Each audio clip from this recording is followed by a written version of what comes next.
그러잖아요. 모세도 무섭기로는 모세도 내가 심히 두렵고 떨린다. 그러죠. 하나님 앞에 두렵지 않는 사람이 어디가 있겠어요. 아무리 하나님의 부름을 받아서 나아가는 모세라도 두렵고 떨리기는 매일반일 거예요. 그런데 이 하나님께서 모세만 시내산으로 올라오라 하고는 40일 동안을 함께 계십니다. 그러던 중에 십계명이라는 이 율법을 내려주시잖아요. 그런데 그때 이 사람들은 물론이고 짐승조차도 그 산 위로 올라오는 것을 허락하지 않았습니다. 금세 하나님과 대면을 하고 끝날 줄 알았는데 무려 수 없는 시간이 흐르게 됐다 그래요. 그래서 결국은 그 산 아래에서는 아론을 위시해서 송아지를 만들어서 그 송아지를 숭배하는 그런 엄청난 큰 죄를 범하게 되고 맙니다. 이렇듯 모세가 말하는 그 계명, 모세가 말하는 그 말씀들을 지키지 않음으로 말미암아 이스라엘이 참 고통을 많이 당하잖아요. 하여튼 하나님의 말씀인 것은 분명하지만 하나님은 모세를 통하여서 하나님의 말씀을 태어나게 하셨어요. 그래서 그 말씀을 잘 순종하면은 복을 받았고 그 모세의 입에서 나오는 말을 귀담아 듣지 아니하면 결국은 저주를 받고 멸망을 당했다. 그죠? 그런 것 같이 오늘날도 마찬가지요. 오늘날도 하나님의 말씀, 모세가 들려주시는 말씀도 지키지 않아서 큰 화를 당하게 되었는데 하나님이 우리에게 주시는 말씀 또한 지키지 않으면 우리에게 얼마나 큰 화가 있겠냐 하는 것이죠. 그래서 이제는 그러나 너희가 이른 곳은 시온산과 너희가 이르는 곳은 시내산이 아니라 시온산 예루살렘이다. 이 시온산은 예루살렘이요. 이 예루살렘은 곧 성전을 얘기하는 거요. 성전은 곧 교회를 얘기하는 겁니다. 그러니까 시내산은 율법이 선포되었던 곳이었고 하나님이 직접 모세와 대면하였던 곳이지만 그곳은 모세도 두렵고 무서워 떨었다 그런 것이죠. 그러니까 정말 두렵고 무서운 곳이었어요. 그러는데 이제는 너희가 우리들이 이르는 곳은 시온산이다. 살아계신 하나님의 도성이다. 하늘의 예루살렘과 천만 천사와 하늘에 기록된 장자들의 모임과 교회와 만민의 심판자이신 하나님과 및 온전하게 된 의인의 영들과 새 언약의 중보와 하면서 쭉 얘기를 해요. 그러니까 시내산은 두렵고 무서운 곳이었지만은 이 시온산은 은혜의 산이다. 축복의 산이다. 그런 얘기예요. 그러니까 정말 하나님의 불호령이 떨어지던 그 시내산이 아니라 이제 하나님의 은혜가 강물처럼 흐르는 시온산에 우리는 머물러 있다 그 얘기예요. 그러니까 지금 우리가 있는 이곳이 바로 시온산이요 예루살렘 성이요 하나님의 도성 하나님의 성전이고 교회다 그런 얘기죠. 만민의 심판자이신 하나님과 및 온전하게 된 의인의 영들과 새 언약의 중보자이신 예수와 및 아벨의 피보다 더 나은 것을 말하는 뿌린 피니라. 그러니까 이게 참 어려운 얘기들이에요. 지금 우리가 쉽이 이해할 수 없는 얘기들이에요. 아무리 풀어 해석하려고 해도 참 힘든 것인데 무슨 말이냐면은 아벨의 피보다 더 나은 것을 말하는 뿌린 피니다. 아벨, 아담과 하의 아들이었던 가인과 아벨이 있었는데 그 가인이라고 하는 사람이 하나님 앞에 제사를 드리는데 그 제사가 흡양이 안 됐다고 그래서 그 동생 아벨을 돌로 쳐 죽여버리고 말이죠. 그런데 그것은 완전 범죄, 감쪽같이 아무도 모르게 죽여서 그냥 모래에 숨겨버리죠. 감쪽같이 아무도 모르는, 진짜 아무도 모르는, 사람도 없었으니까 아무도 몰래 그를 파묻어 버렸어요.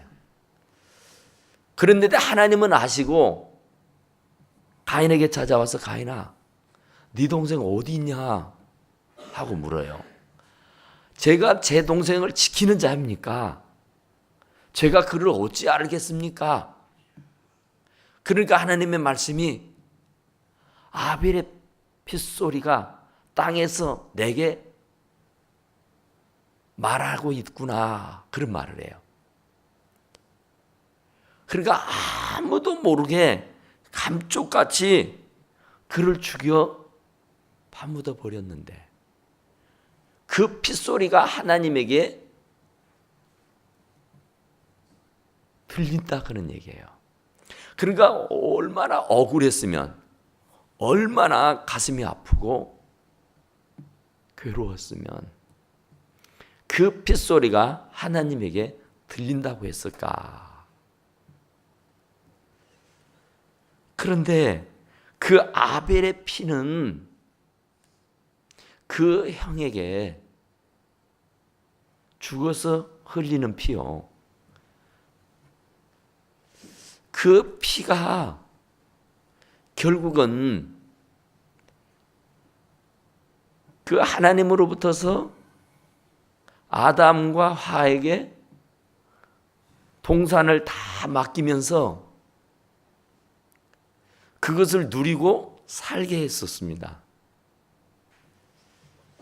그러니까 에덴 동산을 지어서 아담과 하에게 주시면서 거기에서 선악을 알게 하는 나무의 열매는 먹지 말고 이 동산에 있는 생명 과일은 임의로 마음껏 따먹어라 그랬어요.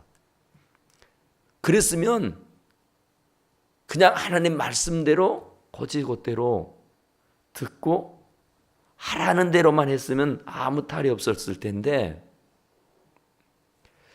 그 하나님의 말씀을 들었으면서도 그 뱀으로부터서 유혹을 받으니까 넘어가 버리고 결국은 그 선악과를 따먹어 버립니다.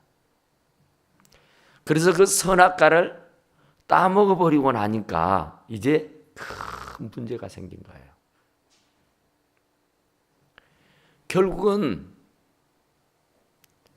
이 선악과를 따먹으니까 에덴 동산에서 추방을 당하고 에덴 동산에서 추방당한 것뿐만 아니라 그의 영혼이 죽어버립니다.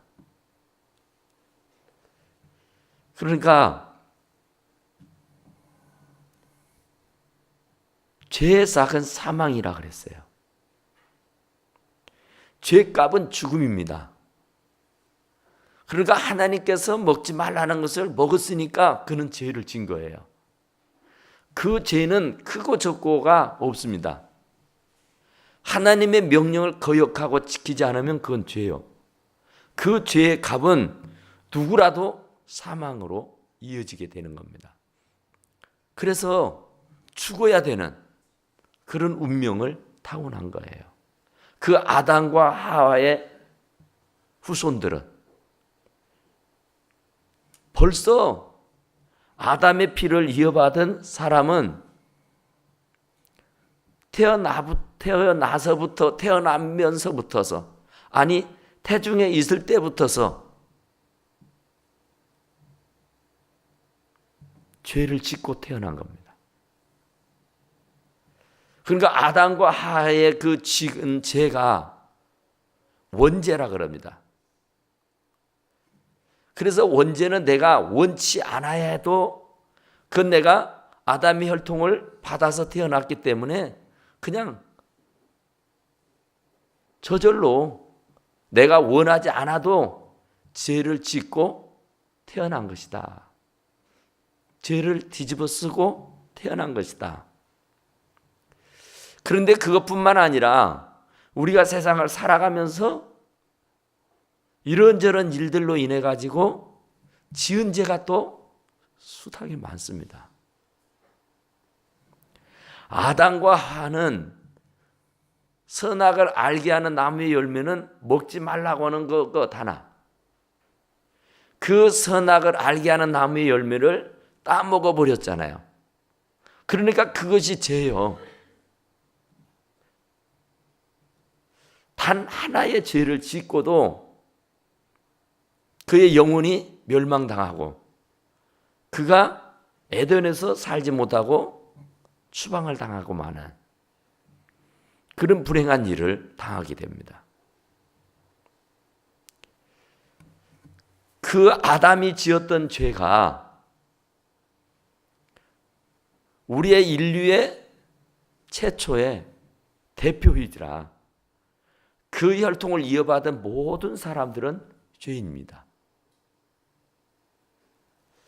의인은 없나니 한 명도 없다 그래요. 모든 사람들이 다 죄를 범했다 그럽니다. 그러니까 너나 할 것 없이 전부 다 죄인이요. 아담의 혈통을 이어받고 사는 사람은 남녀노소 빈부 귀천을 불문하고 모두가 다. 그런데 그것만 해도 참 큰 죄인데 이제 선악을 알게 하는 나무의 열매 그 실과를 따먹고 나니까 이제 거기서부터서는 막 엄청난 죄가 불어나기 시작합니다. 죄가 죄를 또 낳고 죄가 죄를 또 낳고 또 낳고 그래서 그 죄를 쉴 새 없이 하염없이 계속해서 짓습니다. 선악을 알게 하는 나무의 실과의 열매를 먹어서 이제는 선악을 구분할 수 있는 그 자기의 주관이고 생각이 이제 앞서게 된 겁니다. 예전에는 선악을 알게 하는 나무의 열매를 먹기 전에는 선악이라는 것이 구분이 없었어요. 그냥 하나님의 말씀에 아멘하고 하는 거예요. 하나님이 이러자면 이러는 거고 저러자면 저러는 것이고 나의 판단 기준이 없었습니다. 내 어떤 자유의지가 없었어요. 그냥 하나님의 말씀에 곧이곧대로 그냥 따라가는 것밖에 없어요. 그냥 다른 것은 없어요. 노가 없어요. 그냥 S밖에 없었어요. 그런데 선악과를 딱 먹으니까 노라는 것이 생긴 거예요. 부정이라는 것이 생긴 거예요.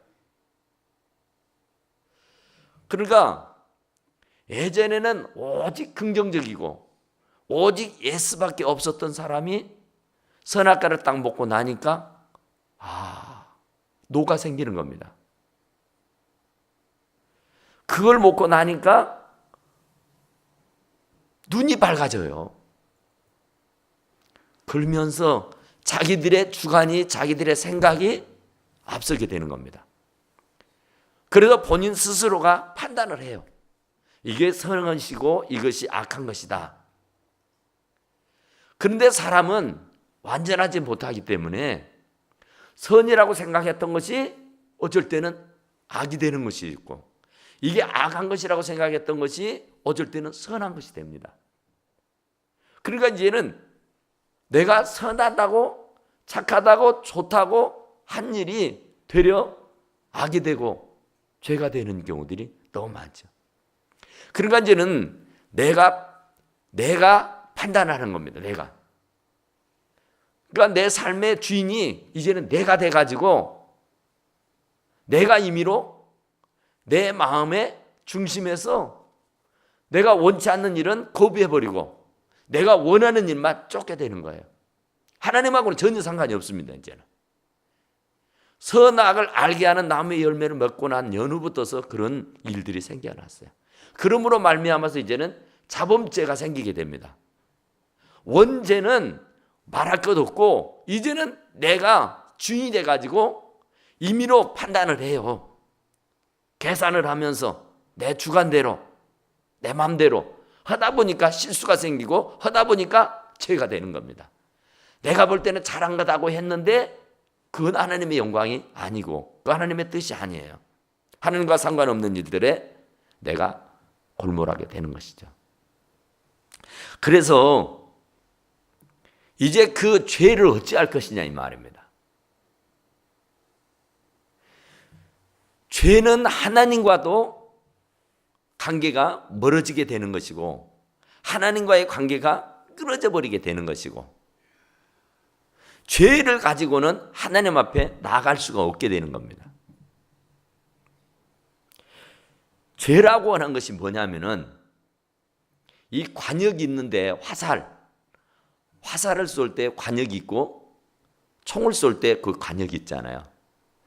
그 화살이 관역에서 벗어난 것이 죄입니다. 그러니까 하나님의 말씀이라고는 이 말씀의 잣대가 있는데 이 말씀에서 어긋나는 것이 죄입니다. 이 말씀 안에 거하지 못하고 말씀 밖으로 뛰어나가는 것이 죄다고 말해요. 그러니까 이 말씀 안에만 있으면 되는데 우리는 말씀 안에만 있을 수가 없이 돼버렸어요. 선악과를 먹고 난 연후부터서. 그래서 모든 것이 내 중심으로, 내 생각으로, 내 고집으로 하게 되어버리고 말았어요. 그러다 보니까 엄청난 실수를 하게 되고 그러다 보니까 자연스럽게 어마어마하게 큰 죄들을 짓게 돼버리고 말았다 그런 얘기예요. 그래서 이제 아벨의 피보다도 정말 아벨은 하나님 앞에 제사 드려서 하나님이 그 제사를 흡양했다고 해가지고 시기를 해서 그를 죽여버렸어요. 그러니까 아벨의 피가 정말 억울한 피고 아벨의 피가 아주 청결한 피예요. 어찌 보면은 죄도 없는데 죽었잖아요. 그 피가. 그래서 그 피가 억울하다고 하소연하는 소리가 하나님의 귀에 들렸더라 그런 얘기예요. 그러니까 아벨의 피만 해도 엄청나기 때문에 그 아벨의 피가 억울함을 호소하였는데 그 억울함의 호소가 하나님의 귀에 들렸다. 그런데 하물며 이제 예수 그리스도의 피, 그러니까 피 흘림이 없이는 죄 사함이 없습니다. 그래서 구약에서는 그 죄를 해결하기 위해서 짐승을 잡아가지고 피를 흘렸어요. 짐승에게 자기의 죄를 전부 다 전가를 시키고 그 피를 흘려서 그 피를 뿌림으로 말미암아서 그 죄를 사함받았다고 믿었어요. 그래서 그래 갖고는 짐승의 피로는 도저히 해결할 길이 없어요. 아무리 봐도. 계속 악순환만 계속 하잖아요. 다람쥐 쳇바퀴 도는 식으로 계속 짐승만 잡아들이잖아요. 죄 없는 짐승들만 자꾸 죽어가잖아요. 그렇다고 사람들이 나아지는 것이 아니고 계속 죄더미에 들어앉아 사는 것이에요. 그래서 하나님께서 보다 못해서 그 아들을 보내기로 작정합니다. 도저히 이건 어떻게 해야만 하는, 어떻게 결단을 해야만 하는 그런 지경에 이르게 돼서 결국 하나님이 그 아들을 보내기로 해요. 그 아들은 하나님이라고 말하잖아요. 말씀이 육신이 되어 우리 가운데 오신 하나님이시다 그래요. 그런데 그분이 오셔가지고 이제 그 많은 허물과 죄로 영원 멸망당해야 될 사람들을 위해서 피를 흘립니다. 그래서 이 뿌린 피가 나오는 거야. 아벨의 피보다 더 나은 것을 말하는 뿌린 피, 예수 그리스도의 피. 그러니까 이스라엘 백성들이 430년 동안 종살이 하다가 애굽을 나올 때에 양을 잡아서 문설주에다 피를 뿌렸다 그러죠. 또 그 마지막 장자의 죽음도 역시 그 뿌리를 뿌리니까 죽음의 사자가 그곳을 넘어오지 못했다 그러잖아요. 그러니까 짐승의 피도 하물며 그런 역사가 있어요. 그런데 예수의 피는 얼마나 큰 역사가 있겠냐 그런 말이죠. 그러니까 예수 그리스도의 보혈, 예수의 피, 그러니까 이 예수 그리스도의 피가 우리를 살게 하는 겁니다. 그러니까 우리는 보혈, 곧 예수 그리스도의 피를 보혈이라고 하는데 그 예수 그리스도의 피 앞에는 이 원수 마귀가 도망가는 겁니다. 가장 싫어하는 일이, 가장 무서워하는 것이 예수 그리스도의 피예요. 예수 그리스도의 보혈입니다. 그러니까 예수님이 정말로 너무 많은 피를 흘렸잖아요. 겟세마네 동산에 가서 기도하실 때에 땀이 핏방울 같이 되더라. 모세 혈관이 다 터져서 온몸이 얼굴에서 막 피가 솟아나듯이 피가 튕겨 나왔어요. 그러니까 그 피가 아니고서는 그 하나님의 뜻을 이루어 드릴 수가 없으니까 그 겟세마네 동산에서 하던 기도가 아버지 할 수 있거든 이 잔을 제게서 지나가게 하옵소서. 허나 아버지 원대로 내 뜻대로 마시고 아버지 원대로 되기를 원하나이다 그러죠. 그러면서 그렇게 기도를 하는데 얼마나 간절히 했으면 그잖아요. 30살 먹은 청년이 죽음을 앞두고 하느님 앞에 기도하는데 그냥 대충 적당하니 하겠어요. 정말로 목숨을 바쳐서 땀방울이 핏방울이 되도록 기도한 거죠. 그뿐만 아니라 예수님이 겟세마네 동산에 십자가를 지고 갈 때에 40에 하나를 감한 매를 맞았다 그래요. 그러니까 그 채찍에 어마어마한 쇠 납덩이를 달아놓고 그것으로 후려치면은 그 납덩이들이 살을 파고 들어가시고 살을 찢어낸다 그래요. 근데 그것을 40에 하나를 맞았어. 그러니까 39대를 맞았다 그 말입니다. 몽둥이로 맞은 것이 아니라 채찍에 그때는 납덩이가 달려가지고 있어요.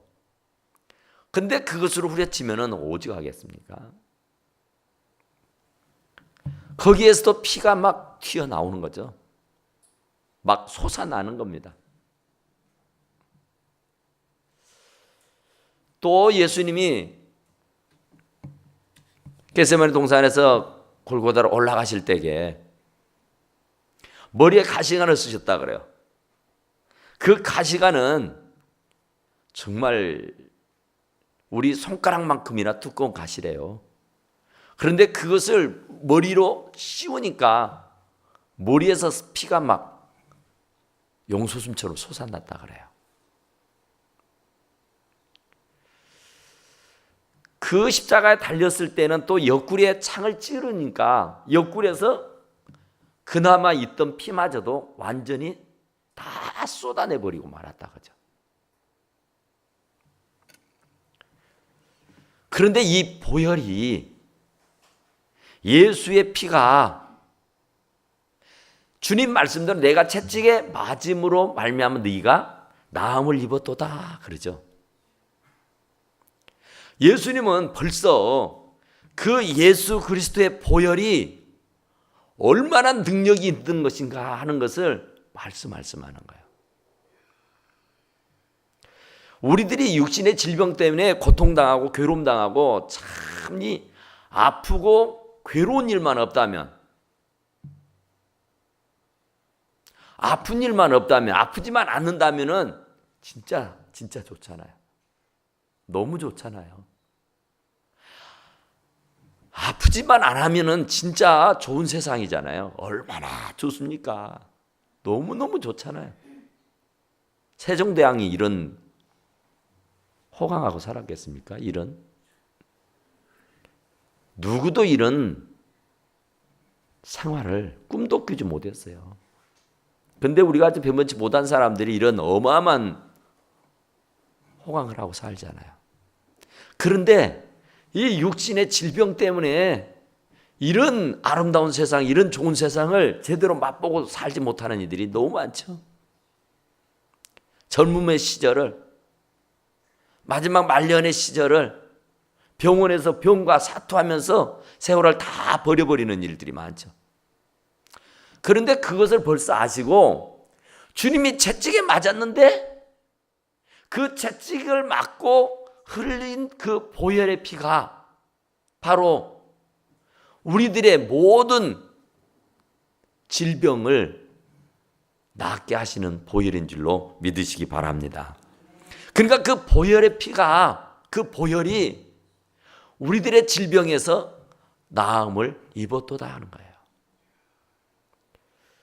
그래서 예수님의 보혈이 원수 마귀에게는 말할 수 없이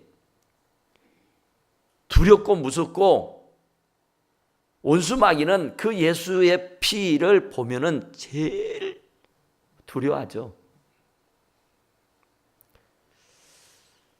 그런데 그 보혈이 바로 우리들에게, 우리를 위해서 머리로 짓는 죄들이 너무 많으니까 가시관을 쓰셨다 그래요. 생각으로, 머릿속으로 모든 것이 행동하기에 앞서서 머리로 계산을 합니다. 머리로 막 굴리죠. 머리 굴린다 그러죠. 좋은 생각을 해내면 참 좋은데 나쁜 생각을 하니까 이 원수 마귀가 예수를 팔려는 생각을 가룟 유다에게 넣어줬더니 가차없이 팔아버려요. 그러니까 우리가 뭔 일을 해도 그냥 생각 없이 하는 일은 아무것도 없습니다. 사람은 아무리 전능아일지라도 생각이 있어요. 나름대로의 생각이. 그래서 그 생각 때문에 죄를 짓어요. 생각을 옳고 바르게 하면은 죄 지을 일이 없잖아요. 그런데 죄를 짓는 것은 곧 생각이에요. 생각이 곧 죄를 낳게 만드는 거예요. 행동으로. 또 예수 그리스도의 피가 십자가에 못 박힐 때에 손과 발에 대못이 박힙니다. 대못이 박힐 때에 얼마나 많은 피가 솟아나왔겠어요. 상상을 초월해요. 우리가 손으로 짓는 죄, 발로 짓는 죄가 너무 많으니까. 그러니까 왜 예수님이 그렇게 그런 모습으로, 그런 처참하고 비참하고 진짜로 창피하게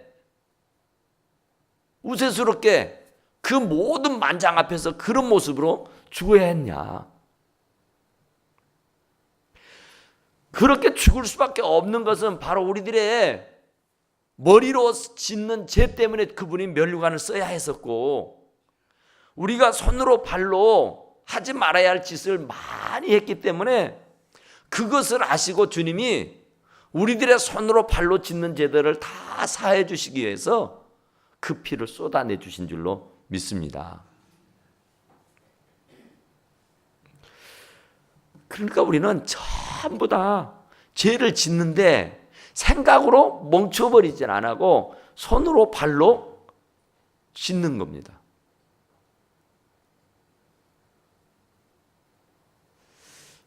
옆구리에 창을 찔러서 그마저도 물과 피를 다 쏟아내 버렸다 그랬잖아요.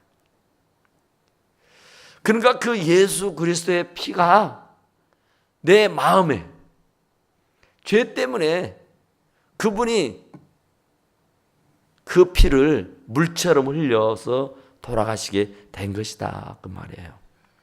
그러니까 그 아벨의 피보다 더 나은 것을 말하는 뿌린 피, 예수 그리스도가 정말 우리들을 위해서 뿌린 피가 우리들에게는 진짜로 축복인 줄로 믿습니다.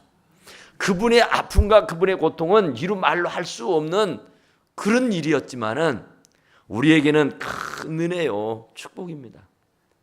그분의 보혈만 의지하면은 우리가 질병에서 나음을 받고, 우리가 그분의 그 보혈만 의지하면은 머리로 짓는 죄, 손으로 짓는 죄, 발로 짓는 죄, 가슴으로 짓는 죄까지도 다 사함받고 용서함을 받을 수 있게 되는 줄로 믿습니다. 그러니까 우리가 손으로, 발로, 머리로, 마음으로 짓는 죄는 다 해결된다 그러잖아요. 그런데 주님이 채찍에 맞음으로 나음을 입었도다 하는 질병의 문제까지도 다 해결해 주셨다는 얘기예요. 아멘. 진짜 어마어마한 깊은 하나님의 뜻이 있다니까요. 그러니까 우리가 질병 때문에 못 산다니까요. 질병 때문에. 행여라도 병에 걸릴까 봐 막 어쩝니까? 병들지 아니하고 무병장수할 수 있도록 하기 위해서 막 굉장히 노력하잖아요. 어마어마하게 애를 쓰잖아요. 많은 돈을 들여가면서. 그런데 주님이 채찍에 맞음으로 말미암아서 우리가 다 나음을 입었다니까요. 입을 것이 아니라 입어버렸어. 다 나아버렸어. 할렐루야. 그러니까 질병에서 완전한 자유함을 누리고 살 수 있기를 간절히 축원합니다. 그러니까 막 질병 때문에 전전긍긍 안 해도 돼요. 주님의 보혈만 믿으면, 주님의 보혈이 정말로 내 심령 가운데 흐르게 되면은 그 예수님의 피가 언제나 내 가슴팍을 파고 들어오면은 내가 어떤 죄가 지었더라도 그 모든 죄가 용서가 되고 다 사함이 있게 되는 줄로 믿습니다. 정말 그 예수님의 피는 대단합니다. 아벨의 피하고는 잽이가 안 되는 거, 짐승의 피하고는 잽이가 안 되는 거예요. 짐승은 계속 잡아들여야 해요. 그러나 예수님은 한 번 딱 십자가에 못 박혀 죽었는데 과거, 현재, 미래의 죄까지도 완전히 다 해결해 주셔버렸는 줄로 믿습니다. 그러니까 죄 때문에 막 괴로워하지 않아도 돼요.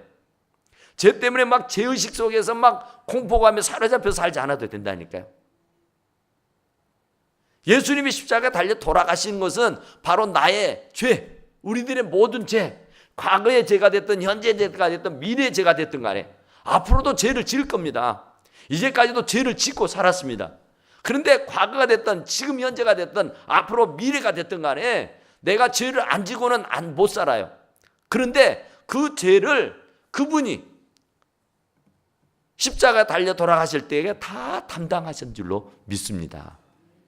그러니까 죄의식에 사로잡히게 되면은 아무것도 할 수 없어요. 죄를 지으면은 막 무섭잖아요. 그 죄값을 받아야 되니까. 두려워서 잠을 못 잘 겁니다, 여러분. 아무 일손이 손에 잡히지 않을 겁니다. 그 죄값. 우리 그런 거 있잖아요. 자동차 막 처음 운전면허 따가지고 차 가지고 나가면은 어때요? 막 이리도 부딪히고 저리도 부딪히잖아요. 제가 옛날에 보건전문대학교 앞에 가면은 그 신호등이 하나 있어요. 신호등이. 근데 그가 널널해요. 제가 뒤로 빠꾸다가 빵 받았다는 거 아니에요?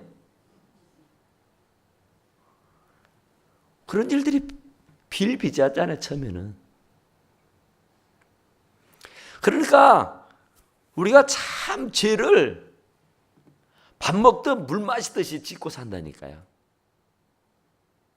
제가 그거 빵 쳤다고 전화해가고 나 빵 쳤는데 안 했어요. 솔직히 보니까 뭐 별거 아니더라고. 내 차만 그냥 범범만 좀 상처 입었지. 그러니까 이런 수없이 많은 세월 동안에 우리가 수없는 죄들을 짓고 산다고요. 그런데 그런 모든 죄들을 과거가 됐든 현재가 됐든 미래가 됐든지 그 모든 죄들을 다 사함받고 용서함 받은 줄로 믿습니다. 그러니까 우리가 죄를 안 지을 수도 없고 죄를 안 지은 사람도 없어요. 그런데 그 죄 때문에 아무것도 할 수가 없다고 죄의식 속에 사로잡혀 있게 되면은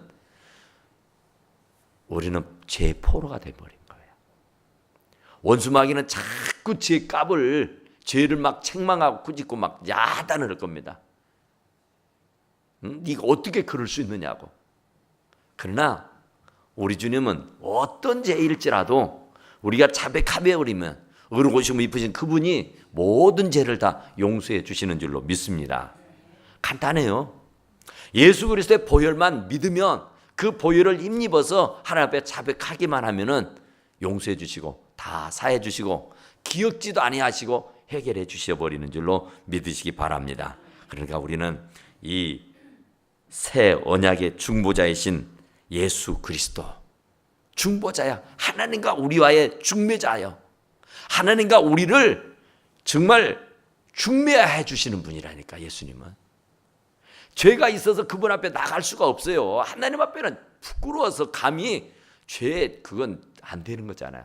그런데 그 죄를 예수님이 다 담당해버리고 하나님 내가 담당했습니다, 내가 받아주세요 하고 중보해 준다니까요. 중매를 해주신 분이요. 그래서 그분 때문에 그분의 덕으로 우리가 하나님을 아버지라 부르고 하나님 앞에 날마다 이 제단 앞에 나와서 기도하고 사는 거잖아요. 찬송하고 사는 거잖아요. 그러니까 우리는 그 은혜에 감격하고 감사하고 일생을 살아갈 수 있게 되기를 간절히 축원합니다. 우리 다 같이 하나님 앞에 기도합시다. 하나님